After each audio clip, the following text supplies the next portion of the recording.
Salut à tous et bienvenue dans ce nouveau podcast. Aujourd'hui, j'ai le plaisir de recevoir Albin, aka le parrain du copywriting sur Twitter. Salut Albin, j'espère que tu vas bien. Salut Baki, merci pour l'invitation, ça va très bien et toi? Merci, je vais très bien. Merci à toi d'avoir accepté. Ça se passe les vacances? Ça se passe bien là, petit retour en Belgique pour revoir la famille et ensuite on s'envole pour de bon vers les Émirats. Et toi? Bah, écoute, moi de même, là pour l'instant, petit retour en Belgique aussi. Mais là, d'ici une semaine, ça retourne au charbon en Espagne, hein. Et Il fait puis chaud là, ici en plus, hein. il fait chaud de ouf. C'est une dinguerie, c'est la canicule carrément. Il n'y a pas d'air, il n'y a rien du tout. Laisse tomber. Il faut Ouais, je vite suppose que partir. là tu sens dans ta chambre parce que moi je le sens ici. Ouais, je le sens énormément. Laisse tomber, c'est n'importe quoi. Enfin bon, pour les gens qui ne te connaîtraient pas, est-ce que tu pourrais te présenter? Moi du coup je m'appelle Albin, j'ai 21 ans, je suis né en Belgique d'origine albanaise. Donc pour ceux qui ne me connaissent pas, j'ai commencé dans le copywriting, mais je me suis vite spécialisé dans le ghostwriting. Du coup j'ai été le premier à amener ça sur Twitter. Comment j'ai fait? Bah, simplement, je me suis inspiré d'un gars qui s'appelle J.K. Molina. Et lui, c'était vraiment un peu, il faisait la propagande du ghostwriting du coup aux US, sur le Twitter US. Et je me suis dit, en fait, pourquoi pas ramener ça sur le marché français? Donc, c'est comme ça que j'ai petit à petit commencé à me spécialiser. Et vu qu'en fait, j'étais le premier à faire ça sur Twitter, bah, j'ai vite ramené. En fait, j'ai pas commencé avec des petits contrats, des petits clients. J'ai tout de suite ramené des grosses têtes de l'entrepreneuriat français, etc. Vu que j'étais un peu la seule personne vers qui on se dirige quand on veut monter une audience sur Twitter. Donc ça, c'était mes débuts. J'ai commencé un peu à partager ce que j'apprenais à la base. Et puis, bah, j'ai commencé à utiliser mon compte pour attirer des clients. Mhm. Et donc là, actuellement, le ghostwriting, c'est vraiment ton activité principale. C'est mon activité principale depuis 1 an et demi. Mhm. Et ça se passe, tu as quand même des clients récurrents. Ouais, j'ai des clients récurrents et c'est justement pour cette raison que j'ai un peu délaissé le copywriting. Pourquoi? Parce que le copywriting, sauf si tu fais de l'emailing avec un client récurrent, bah, c'est souvent du one shot. Tu fais des pages de vente, tu fais un script de VSL, tu fais des petites missions en one shot. Mais ce que je cherchais, en fait, vu que moi j'avais arrêté l'école il y a 2 ans, j'avais besoin de cette récurrence et de ne pas avoir à prospecter à chaque fois pour survivre du coup. Et là, en fait, quand j'ai vu l'opportunité, ben, vu que les gens ont besoin de monter une audience, ils ont besoin de ça tous les mois. C'est pas on travaille ensemble un mois et puis le client s'arrête. Et non, c'est un travail continu, donc c'est du récurrent. Et donc, oui, il y a des clients récurrents. Et c'est ça le but du ghostwriting, c'est de travailler sur le long terme pour bâtir une forte image de marque sur les réseaux, que ce soit sur Twitter, ça se fait aussi sur LinkedIn. Et on a même qui commencent ou qui le font déjà depuis 1 ou 2 ans sur Facebook. Mhm. Ah ouais, quand même. Donc, c'est vraiment sur toutes les plateformes que le Ghost se passe, en fait. Donc, c'est pas uniquement axé uniquement sur Twitter, quoi. C'est ça. En fait, partout où il y a du contenu écrit, même sur Thread, par exemple, maintenant. Par contre, j'ai pas trop suivi, moi, la hype avec Thread, etc. Je voulais juste me concentrer sur Twitter. D'ailleurs, il y a peu de gens qui en parlent aujourd'hui. Mais en gros, toutes les applications où tu peux avoir des textes, tu peux même avoir un ghostwriter sur Instagram, par exemple, tu postes une photo et en dessous, le texte, ben, c'est un ghostwriter qui peut l'écrire. Mais en tout cas, tout ce qui se fait à l'écrit, ou même en vidéo, puisqu'un ghostwriter peut aussi écrire, par exemple, le script d'une vidéo YouTube, des livres aussi. Ça, c'est un travail un peu plus gros, mais il y a des ghostwriters qui écrivent des livres entiers pour des gens. Donc, c'est vraiment un truc, tu as beaucoup de secteurs, en fait, tu as beaucoup de niches dans le ghostwriting. Mhm. Et c'est quoi la journée typique d'un ghostwriter? Alors, je sais pas pour les autres, moi, je me réveille, j'ouvre mon ordi et j'ouvre Twitter directement, un peu pour voir ce qui s'est passé, pour voir ce qu'il y a eu de nouveau, pour échanger un peu avec des gens. Je commande deux, trois trucs. Si j'ai un truc, souvent, en fait, ce qui se passe, c'est que j'ouvre Twitter, je suis sur mon compte, du coup, et là, bah, je pense à un truc, donc je lis 4-5 tweets, et là, ça me fait penser à une idée ou à une réponse d'un tweet. Et en fait, ce que je fais, c'est que là, je balance le premier tweet de la journée. Donc, je le disais dans un tweet, je programme plus des semaines, 2, 3 semaines à l'avance mes tweets comme j'avais l'habitude de le faire avant. Mais ici, je fais plus des tweets spontanés en fait et j'ai remarqué que ça résonne mieux avec mon audience parce que je suis plus présent en fait et je suis plus au courant de ce que mon audience veut au moment, à l'instant T, quoi. Donc, la journée typique, après, une fois que j'ai fait ça, j'ouvre TweetHunter. Donc, ça, c'est le site avec lequel je planifie et je m'inspire pour mes clients.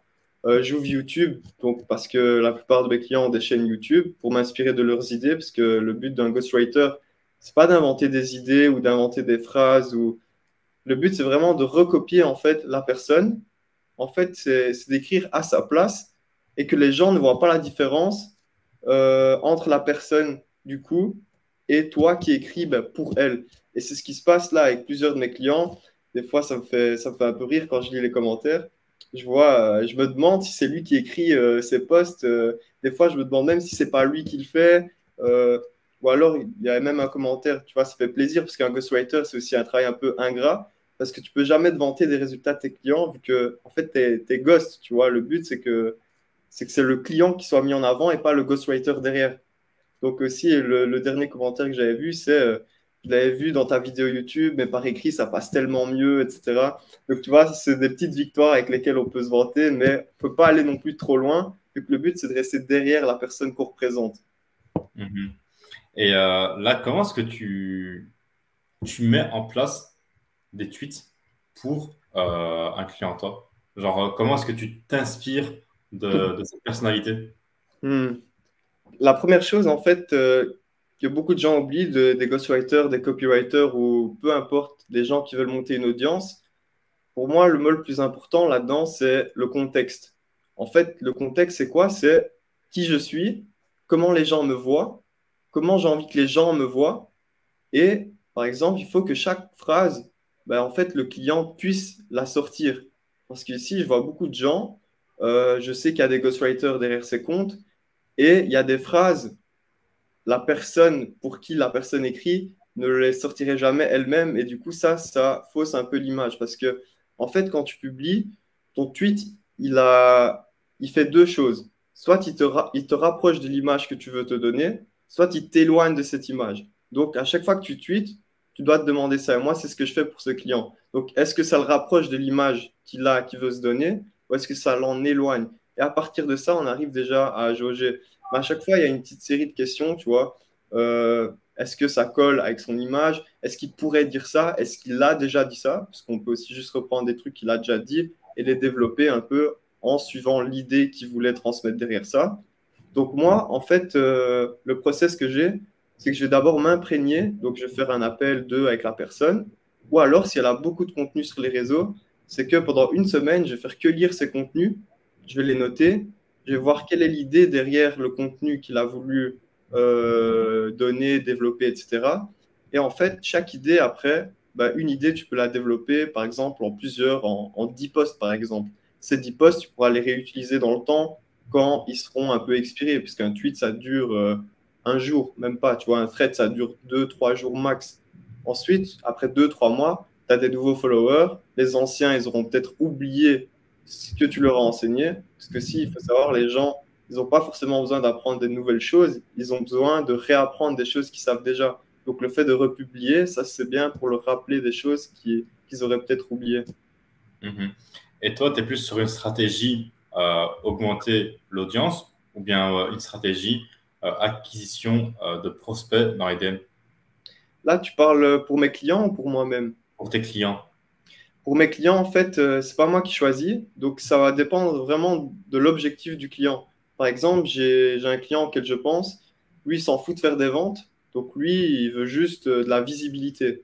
Donc plus il y a de trafic, plus il est content, parce qu'il n'est pas dans une stratégie de vente, et donc on va aborder la chose complètement d'une manière différente. Parce que Mhm. si, du coup, l'objectif, je sais pas si tu veux que je développe ça, mais si l'objectif, c'est la vente, il faudra avoir beaucoup de screenshots, il faudra avoir de la crédibilité, parler de tes résultats, parler des résultats de tes clients, de tes élèves, peu importe. Il faudra beaucoup se baser en fait sur des faits et sur ce que tu vis tous les jours en fait. Et c'est là aussi où tu peux pas trop tricher parce que si tu vis pas une chose tous les jours, les gens qui font ça, ils vont directement voir que toi, tu n'es pas vraiment dans ça, tu vois, et que tu n'es pas vraiment sérieux dans le domaine. Donc ça, c'est une chose. Donc pour vendre, il faut générer aussi du coup du trafic. Donc les deux vont ensemble, tu vois. On ne peut pas faire de vente sans avoir un minimum de trafic. Mais on va avoir un trafic un peu plus qualifié. Donc, ça va faire en sorte que les threads sont un peu plus ciblés, les lead magnets sont un peu plus ciblés, et les tweets sont là, du coup, pour installer ou pour renforcer la croyance de notre cible, en fait, tu vois. Et aussi pour la travailler, par exemple, imagine, tu as un follower, une audience froide, un trafic froid qui arrive sur ton compte. Le but des tweets, ça va être de les réchauffer petit à petit pour que ça devienne un prospect chaud et pour que potentiellement il achète chez toi. Donc c'est tout un process différent, alors que quand on veut juste faire de la visibilité, ben, on balance des threads, sujet tendance, like et commente et je t'envoie un truc en DM. Donc ça c'est vraiment la base. Mhm. Et pour toi, un ghostwriter, il a besoin de combien de clients pour pouvoir en vivre pleinement? Ça dépend à quel prix tu prices, mais avec deux clients, tu es à l'aise. Parce que moi, je conseille à personne de pricer en dessous de 1500 € puisque ce n'est pas un travail qui est moindre, c'est pas non plus une tonne de travail, mais 1500 €, c'est un prix qui est juste pour quelqu'un qui a un minimum confirmé. Si tu es en dessous, si tu es débutant, pardon, je te conseille de pricer un peu en dessous, tu vois. Tu peux même commencer à 700, voire 600, 800 € par mois. Il n'y a aucun souci avec ça. Donc, tu as besoin d'argent, tu as besoin de faire tes preuves. Mais une fois que tu as fait tes preuves et que tu vois que tu as des résultats et que, bien sûr, en fait, tu vois que ton client fait de l'argent, parce que ton client, en fait, il l'investit dans toi, c'est-à-dire, s'il investit, il attend d'avoir des retours, du coup, de l'argent, tu vois. Donc, si Mhm. tu lui rapportes 10 fois plus que ce qu'il investit en toi, tu peux commencer à augmenter tes prix. Mais un ghostwriter, du coup, qui est bien formé, qui sait ce qu'il fait, il peut bien vivre avec deux clients par mois. Mhm. Après, j'ai déjà testé, du coup, au début, quand je commençais, j'ai cinq six clients à la fois. C'était pas tenable, tu vois. Donc, le maximum que j'ai pu faire sans baisser dans la qualité du travail, c'était 4 clients. Et 4 clients à 1 500 € par mois, tu vois, tu es déjà à 6 000 €. Ensuite, tu peux commencer à déléguer, à te développer, du coup, jusqu'à les 10 000 ou même plus si tu veux. Donc, il y a vraiment un gros potentiel dans le ghostwriting. Mhm. Mais toi, justement, tu as dit qu'avec 6 7 clients, c'était intenable. Mais tu n'as jamais pensé justement à te mettre en mode agence plutôt que mode freelance? Si, j'ai déjà pensé, c'est mon objectif de base, du coup, avant qu'il change. Ça, je vais en parler juste après. Du coup, j'ai essayé de faire ça, mais j'étais mauvais en management, en fait. J'étais mauvais pour... j'avais pas encore ce skills, puisque, en fait, passer de 0 à 5 000 €, ça demande une compétence, du coup, qui est être bon dans ce que tu fais. Mais passer de 5 à 10 000 ou de 5 à 20 000, ça demande de pouvoir recruter, de pouvoir former, de pouvoir diriger, tu vois. Moi, j'ai toujours un peu manqué d'organisation. Ça, depuis l'école, ça me suivait. Maintenant, ça va un peu mieux. Mais du coup, quand j'ai voulu commencer à déléguer, j'étais un peu trop désorganisé, etc. Du coup, le travail des gens à qui j'ai délégué ne suivait pas forcément question de motivation chez les gens, question de ils sont pas sérieux, ou alors aussi question de moi qui ne leur donne peut-être pas tout pour mettre en place, ce qui était aussi le cas, tu vois. Donc, on dit souvent, et ça c'est Alex Hormozy et Léla Hormozy qui le disent, tu vois, il n'y a pas de mauvais employés, il y a juste des mauvais employeurs. Donc moi, je prends plus cette citation pour me dire que c'était de ma faute, que c'était moi qui devais m'améliorer et que la prochaine fois, si ça arrive, ça ne doit pas arriver, tu vois, parce que je dois améliorer ça, quoi. Ça ne doit plus arriver, en gros. Mhm. Ouais, ça veut dire que cette partie-là, vraiment, c'est vraiment le seul moment où ça n'a pas marché comme tu le voulais. Et donc, tu te dis, pour l'instant, je vais d'abord rester en mode freelance pour pouvoir, comment dire, apprendre la partie management et donc pouvoir passer en mode agence par la suite. C'est donc à ce moment-là que tu pourras scale. C'est ça, ouais. En gros, ce que j'ai fait, c'est que je me suis dit, OK, il y a un client qui est parti, donc il en restait 4 ou 5. Je me suis dit, OK, là, je suis stable, tu vois. Je vais continuer à envoyer de la qualité avec ces clients que j'ai actuellement. Je vais programmer à l'avance, du coup, avoir au moins une semaine d'avance à chaque fois. On sait jamais les imprévus, etc. Comme ça, le client aussi, il a un œil sur ce que tu fais, ça c'est important. Mais même si de ce côté-là, j'avoue que les clients, ils m'ont donné beaucoup de liberté. Et c'est aussi comme ça que je suis le meilleur, tu vois. Par exemple, j'ai aussi eu des clients qui étaient sur mon dos. Attention, tu as mis un espace entre l'emoji et le point. Est-ce que tu pourrais changer ça? Ça n'a pas marché. Au bout d'un mois, un mois, je suis gentil, 2, 3 semaines, on ne travaille plus ensemble, tu vois. Tandis que les clients, carrément, là, j'ai un client, euh, il voit même pas des fois ce que je poste, mais il me fait confiance, tu vois. Par exemple, il y a un autre client que j'avais signé un peu plus tôt. Je lui dis, bah, ok, regarde, tu peux aller checker dans ce document si tout te va. Il fait, vas-y, je te fais confiance, je sais déjà ce que tu fais. Et ça, c'est l'importance aussi d'avoir un compte Twitter où tu montres que tu sais de quoi tu parles, en fait. Parce Mhm. qu'après, quand tu arrives, tu signes ce client, en fait, tu as une liberté de fou. Et du coup, ça, mentalement, tu es bien, tu es plus à l'aise. Et du coup, je disais, j'ai stabilisé ça. Et j'ai commencé à me renseigner auprès des gens, tu vois, qui aidaient les business justement à scaler. Donc, je pense à Ryan Booth et toute l'équipe de JK Molina, du coup, tu vois, c'est surtout de cette équipe-là que j'ai le plus appris. Et en gros, là, le but, c'était de créer des systèmes, tu vois, des OPS, où en gros, tu détailles toutes les tâches que tu fais et tu les détailles étape par étape pour que quand tu recrutes, bah, la personne, elle ait déjà un document, elle ait déjà des vidéos Loom prêtes à sa disposition et que même quelqu'un qui n'y connaisse rien du tout, qui est un total débutant, bah, il sache faire la tâche que tu lui demandes en fait.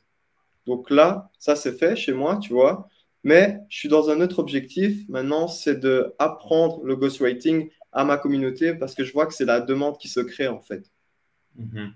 Ok, donc là, on va dire qu'en dehors de les prestats que tu fais, tu vas donc pouvoir apprendre aussi aux autres personnes. Et c'est donc ça la suite de ton projet. C'est ça. Donc ici, je travaille avec 2, 3, 4 clients tous les mois, du coup, pas plus du coup pour pas casser la qualité et pas moins du coup pour avoir une stabilité et être à l'aise. Et à côté, le but, c'est justement de former des nouveaux ghostwriters, de leur apprendre mes méthodes de prospection, etc.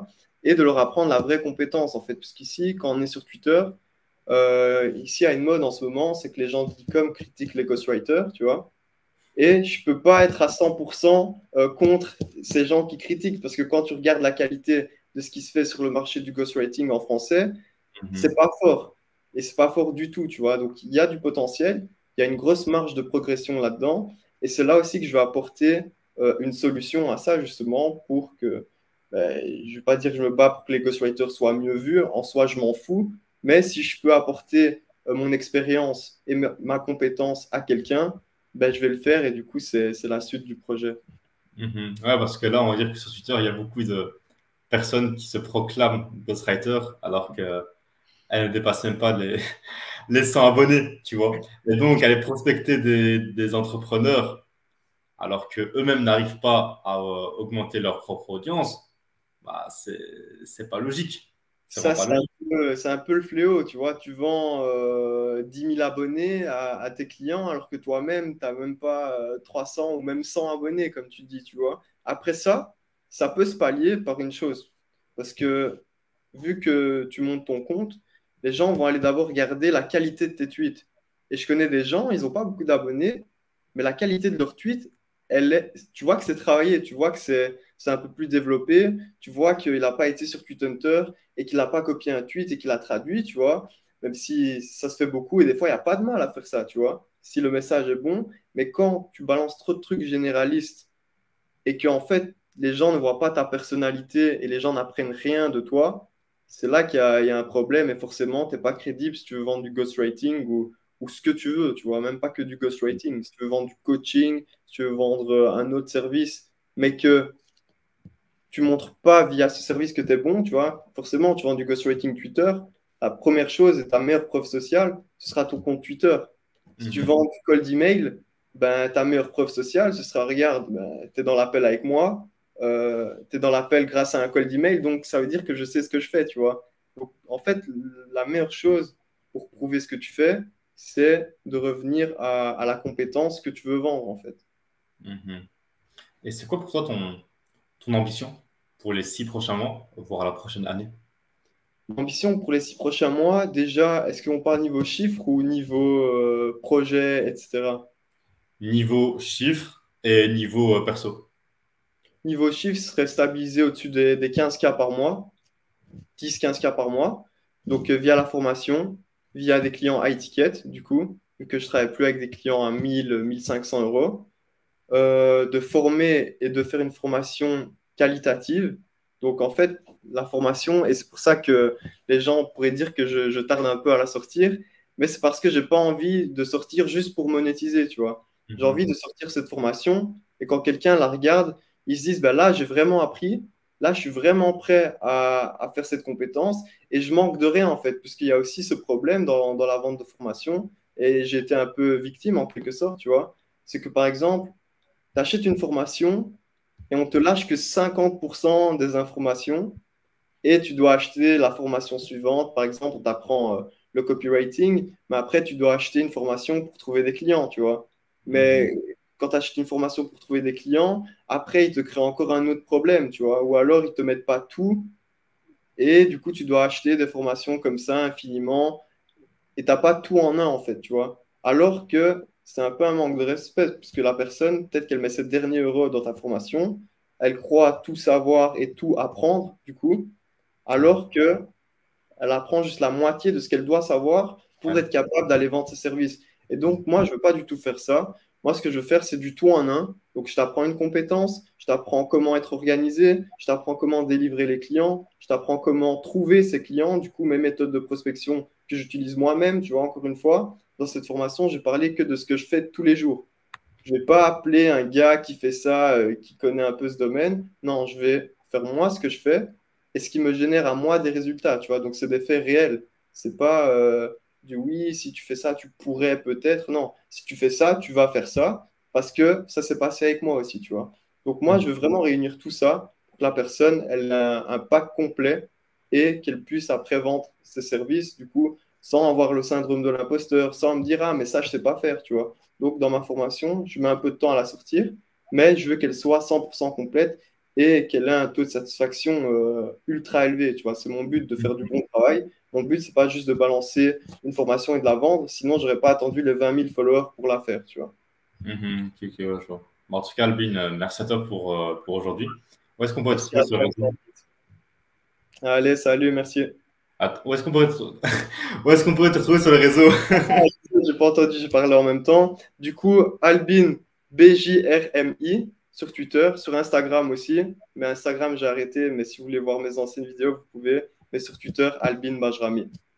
Ok, en tout cas, parfait. En tout cas, merci à toi pour aujourd'hui. En tout cas, on est en contact, hein. Merci à toi. Salut. Merci à toi, Albin. Salut. Du coup, voilà, les gars, c'est la fin de ce podcast. J'espère que vous avez aimé. Si vous avez aimé, n'hésitez pas à vous abonner à la chaîne, à aimer la vidéo, à commenter, à me suivre sur le réseau et aussi à suivre Albin sur son Twitter. En plus de ça, il sortira prochainement une formation pour toutes les personnes qui aimeraient se lancer dans le ghostwriting. Donc, n'hésitez pas à aller checker. On se retrouve pour un prochain podcast et à très bientôt. Salut.